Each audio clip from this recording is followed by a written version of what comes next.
du forum ce lundi, Mohamed Chafik Masbah, bonjour. Merci beaucoup d'avoir accepté notre invitation. Vous êtes politologue, vous êtes journaliste, vous êtes un ancien officier de l'armée, de l'ANP à la retraite.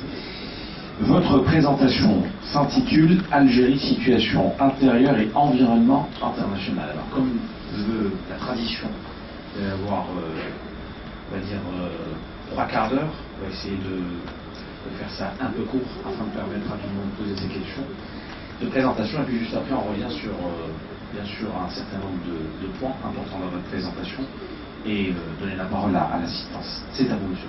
Merci. Pour ce qui concerne la situation économique, 3 phrases tout simplement. Je pense que l'Algérie a des potentialités économiques et des ressources humaines nécessaires pour s'arrimer au monde de la prospérité et du progrès et de la modernité. Malheureusement, l'argent incommensurable tiré des ressources énergétiques est consommé en pure perte, qu'il s'agisse des travaux d'infrastructure. Pardon, il y a un témoin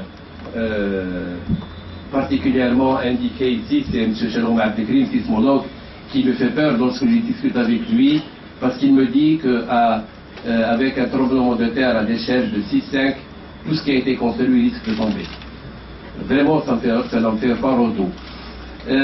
Ensuite, évidemment, indépendamment du mode d'élaboration des plans de relance de l'économie, qui se sont faits de manière administrative, sans compte tenu des besoins réels des régions et des localités concernées, de manière très administrative, compte non tenu également des capacités d'absorption de l'administration publique algérienne et des entreprises concernées.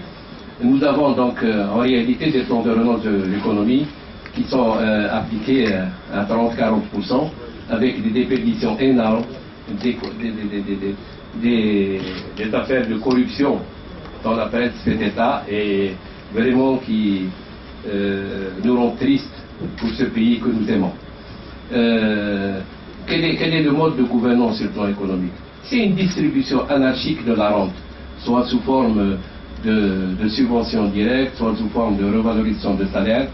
Ce n'est adossé à aucune logique économique, et malheureusement, c'est comme si on gaspillait en peu perte l'argent de nos ressources nationales, qui, elles, ne peuvent pas être reproduites.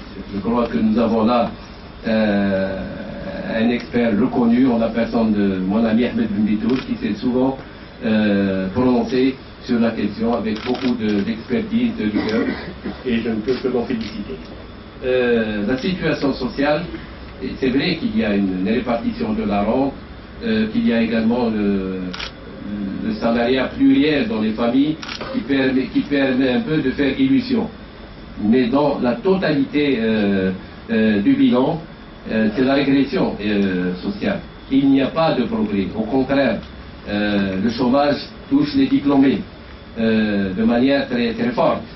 Il y a une illusion de progrès social. Ensuite, donc, la diplomatie, malheureusement, j'ai beaucoup d'avis dans l'appareil diplomatique qui ont un grand talent, qui sont de grande qualité et qui ont un amour de la patrie sur lequel je n'ose même pas m'exprimer.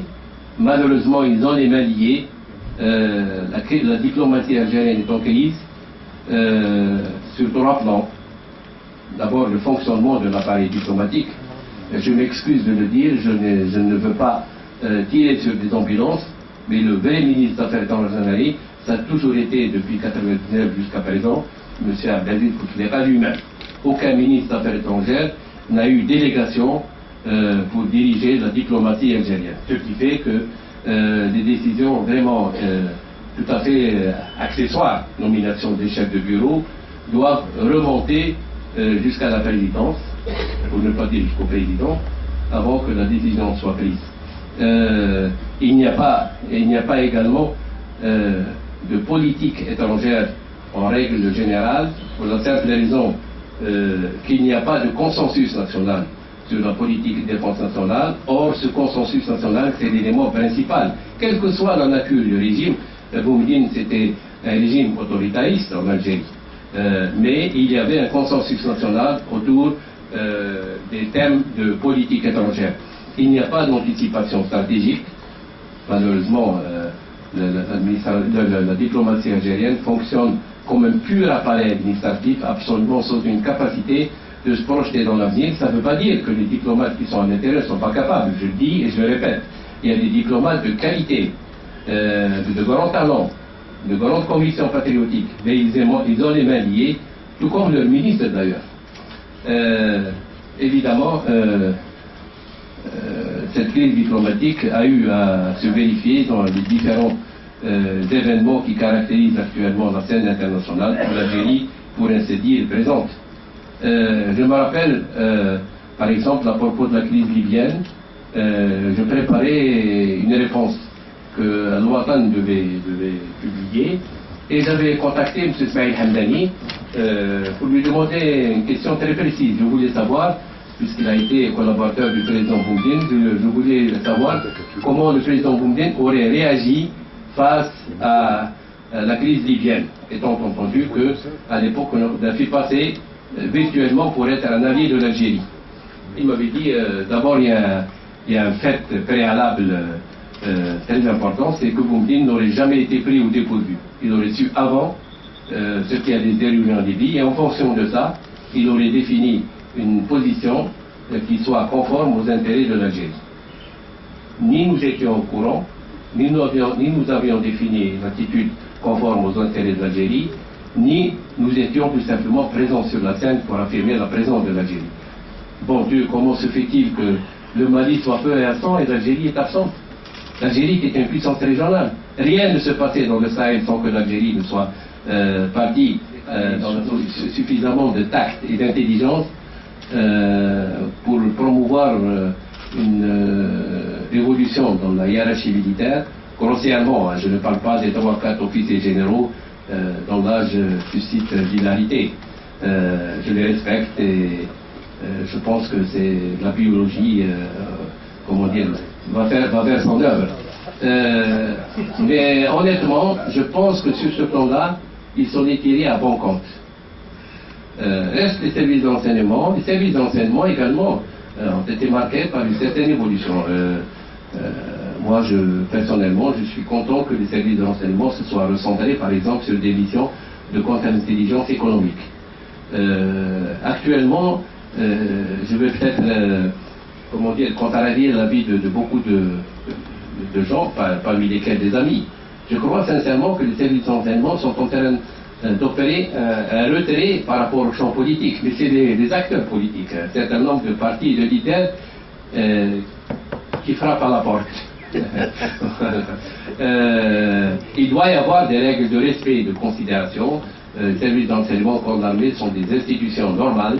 Leur statut devra être défini dans le cadre de la constitution future, qui, je l'espère, sera élaborée par une assemblée constituante, pas par un groupe d'experts qui ont reçu des instructions spécifiques et express.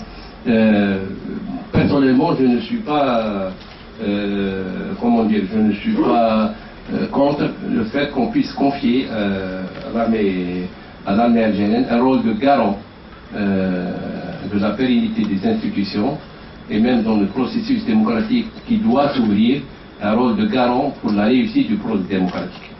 Il n'y a pas de quel côté peut éventuellement intervenir la menace.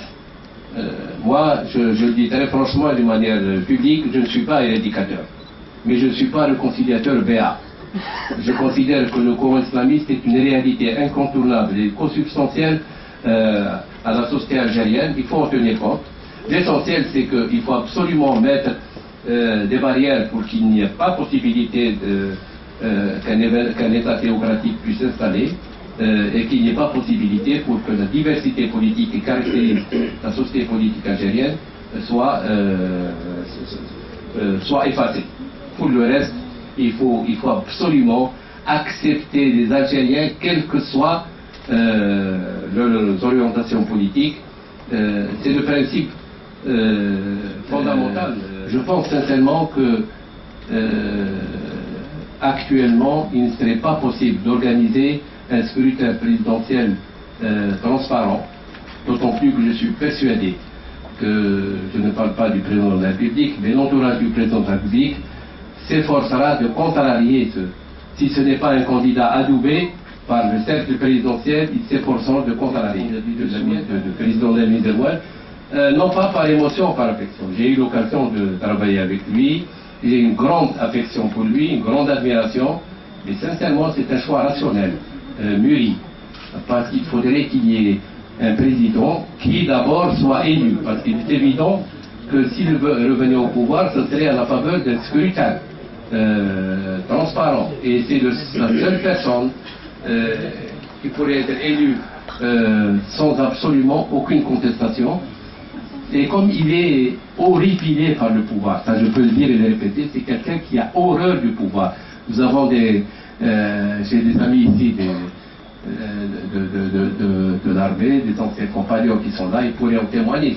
Il n'est pas du tout intéressé par le pouvoir. S'il venait, ce serait vraiment par sacrifice. Je pense qu'il est capable, dans un délai de 2 ans, de permettre à la vie politique, syndicale et associative de reprendre, de permettre aux leaders nationaux de se positionner pour l'élection présidentielle. Et au bout de 2 ans, il y aurait une nouvelle élection présidentielle plus pluraliste, avec une assemblée constituante élue qui aura élaboré une constitution. Et lui rentrerait dans l'histoire, parce que je trouve, personnellement, je trouve inacceptable que l'actuel président de la République ait pris, la liberté de l'accuser à un moment donné d'être un président stagiaire. Le président de la Miséricorde, c'est un militaire, c'est un soldat qui répond à l'appel du pays. Il n'est intéressé ni par le pouvoir, ni par les honneurs du pouvoir. Je crois qu'il y a un minimum de respect dans la succession à la tête de l'État et que c'est pour son malheur. Je dis bien donc. Et dans mon esprit, je le dis en présence de mon ami Ahmed Bitoul, dans mon esprit, si cette solution venait à se concrétiser, les candidats potentiels qu'il y a, je parle notamment des 3 candidats potentiels, M. Bouloud Hamrouch, M. Ali Benfis et M.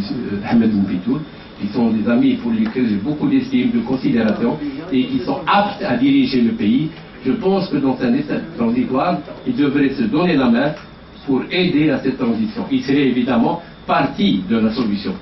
Et j'ajoute, ce n'est pas uniquement cette loi. Je pense que la gestion de cette période, de toute manière, c'est indispensable, puisqu'il y a l'Assemblée constituante, serait ouverte à toutes les personnalités, et je pense notamment au docteur Abdelzak Moukhi, qui, je pense, véritablement est capable d'apporter du son nouveau, y compris pour le positionnement du courant islamiste sur le champ politique.